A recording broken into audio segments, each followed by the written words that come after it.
Hello दोस्तों, आप सभी का स्वागत है आपके अपने चैनल वीके स्टडी पॉइंट में। जैसा कि आप सभी जानते हैं कि जो भी चर्चा में रहती है उन सारे पॉइंट पे मैं चर्चा करता हूं। उसी बीच आज एक जनजाति के बारे में चर्चा, वो जनजाति आजकल चर्चा में है। वो कौन सी जनजाति है? डोगरिया कोंद जनजाति। आइए समझते हैं कि भारत विविधताओं का देश है और उसी विविधताओं में एक डोगरिया जनजाति है।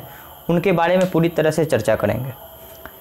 ये जनजाति जो है ना, नियामगिरी पहाड़ी में रहती है। नियामगिरी पहाड़ी उड़ीसा में पड़ता है और उड़ीसा की ये जनजाति है। तो इन जनजाति के बारे में पूरी तरह से हम लोग चर्चा करते हैं। तो आइए पूरी जानकारी के साथ शुरू करते हैं। डोगरिया कोंद जनजाति में कोरोना वायरस का संक्रमण का पहला मामला सामने आया। ये जो जनजाति है, इन जनजाति में सबसे पहले कोविड का संक्रमण का पहले पता चला। कोरोना संक्रमण के चलते प्रशासन ने विशेष रूप से डोगरिया कोंद जनजाति के गाँव में डोर टू डोर सर्वेक्षण शुरू किया, यानी कि घर घर जाके सर्वेक्षण शुरू कर दिया गया है। सर्वे मतलब शुरू हो चुका है। आपको बता दें कि डोगरिया कोंद जनजाति कोविड-19 की पहली लहर के दौरान सुरक्षित थी। इसके पहले जो 2019 या 2020 में जो कोविड आया हुआ था भारत में, उस समय ये जनजाति पूरी तरह से सुरक्षित थी। अब की जो ये 2021 वाला है उसमें कोविड पॉजिटिव देखा गया है। आइए और समझते हैं इसके बारे में। यह जनजाति भारत के विशेष रूप से कमज़ोर जनजाति समूह में से एक है। डोगरिया कोंद जनजाति उड़ीसा के रायगढ़ जिले में नियामगिरी पहाड़ी में निवास करती है। नियामगिरी पहाड़ी, अब जैसे जो चर्चा में चलता है उस तरह से प्रश्न हम लोगों के एग्जाम में पूछा जाता है। नियामगिरी पहाड़ी के बारे में भी पूछा जा सकता है। नियामगिरी पहाड़ी कहाँ है? तो उड़ीसा में है। इस जनजाति के लोग कोई भाषा बोलते हैं। इन लोगों का जो भाषा है कोई भाषा बोला जाता है। जनजाति बहुत विविधता पाई जाती है। तो इन सब विविधताओं में हम लोग देखते हैं कि इन लोगों का पोशाक क्या है। इन लोगों के लिए संरक्षण के लिए संविधान में कोई वर्णन भी है। तो आइए पूरी तरह से जानकारी हम लोग लेते हैं। यहाँ है डोगरिया कोंद पहाड़ी में फैले हुए गांव में रहते हैं। जो पहाड़ी है नियामगिरी की पहाड़ी, उसी पहाड़ी में ये जनजाति रहती है। इस जनजाति का मानना है कि नियामगिरी की ढलानों पर खेती करना उनका अधिकार है और ये नियम उन्हें राजा ने दिया था। जो वहाँ के राजा हुआ करते थे, ये नियम राजा को वहाँ के शाही वंशज मानते हैं। जैसे ये जो नियम था ना कि ढलानों पर कृषि करना है, ये कौन उनको अधिकार दिए थे? तो वहाँ के जो राजा हुआ करते थे वो दिए थे अधिकार। ये लोग नियम राजा उनके राजा का नाम हुआ करता था, को शाही वंशज मानते हैं। इन्हें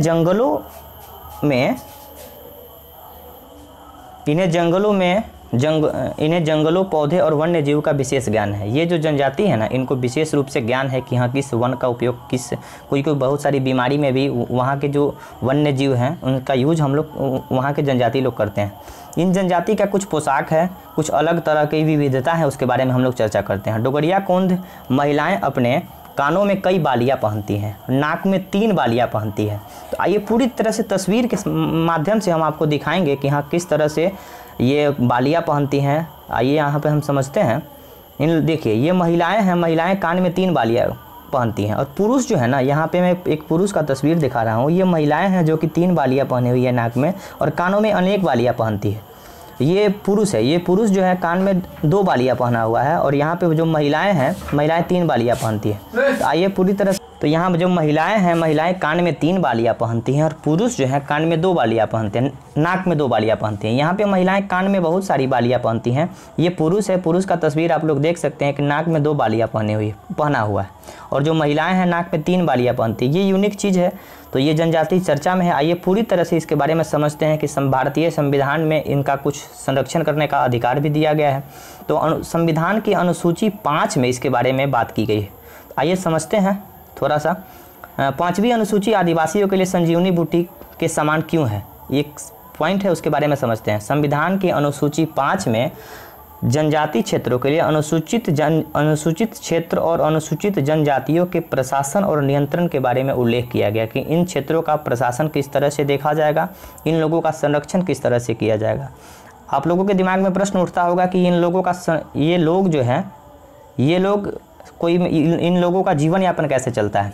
तो ये लोग करते क्या हैं, यहाँ पे मैं मेंशन किया हूँ, आप लोग देख सकते हैं। ये लोग डोगरिया कोंद जंगलों में जंगली खाद्य पदार्थ जैसे जंगली आम, अनारस और कटहल और शहद इकट्ठा करते हैं। शहद इकट्ठा करने के बाद होता क्या है, तो इन लोगों को शहद इकट्ठा करके एक ट्राइफेड नामक संस्था होता है, जो ट्राइफेड नामक संस्था बेचने का काम करता है। ट्राइफेड का सबसे पहले फुल फॉर्म हम लोग देखते हैं, tribal cooperative marketing development federation of India. ये भारत सरकार की मतलब कि एक संस्था है जो कि आदिवासी समूहों के बीच का मार्केटिंग का काम करता है। इसके वर्तमान में अभी जो मंत्री हैं धर्मेंद्र प्रधान है, जो कि झारखंड से ही आते हैं। यहाँ पे जनजातियों से संवैधानिक प्रावधान, तो हम लोग देखें कि संविधान में भी इनका वर्णन है और अनुसूची 6 में 4 राज्यों के संरक्षण के बारे में बात की गई है। तो एक ट्रिक से हम लोग समझ लेते हैं कि 4 राज्य कौन कौन सा है, ATM²। ये ट्रिक आप लोग याद रख सकते हैं। असम, त्रिपुरा, मेघालय और मिजोरम, ये 4 राज्य के जनजातीय क्षेत्रों का संरक्षण और जनजातियों का संरक्षण होता है। इनके बारे में थोड़ा सा और है, मैं थोड़ा सा आपको बता दूं। ये दुर्लभ औषधि जड़ी बूटी का उपयोग करके विभिन्न बीमारियों का इलाज करते हैं। हो सकता है कि कोरोना का इलाज भी ये जड़ी बूटी से कर ले, तो ये आने वाले समय में आपको पता चलेगा। डोगरिया कोंद जनजाति में विशिष्ट आभूषण पहनने, टैटू बनाने और हेयर स्टाइल का प्रचलन है। हेयर स्टाइल में यहाँ पे 2 तरह का चाँप लगाने की परंपरा है। मैं आपको दिखा दूँ, यहाँ पे आप लोग देख सकते हैं तस्वीर में कि ये महिला है जो कि चाँप लगाई हुई है। यहाँ पे मैं आपको दिखाता हूँ, ये महिला चाँप लगाई हुई है यहाँ पे। और तस्वीर मैं साझा करूँ आपके साथ। यहाँ पे महिलाएं जो है चाँप लगाई हुई है, तो ये अलग तरह का विशेष परंपरा है। और नाक में 3 बाली पहनने का परंपरा है, कान में अनेकों बाली पहनने का परंपरा है। तो यहाँ पे आप लोग देख सकते हैं ये जनजाति अपनी अलग विविधता के लिए प्रचलित है।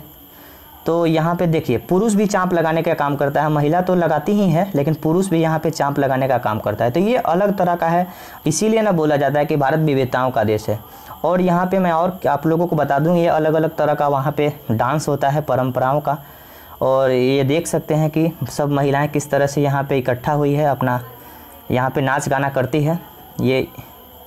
और यहाँ पे मैं एक चीज़ बता दूँ आपको, यहाँ देख सकते हैं कि उड़ीसा के बारे में देश के आदिवासियों में फैलने लगा कोरोना टेस्टिंग। देखिए ये लोग तो कोरोना टेस्टिंग के लिए तैयार नहीं हो रहे हैं।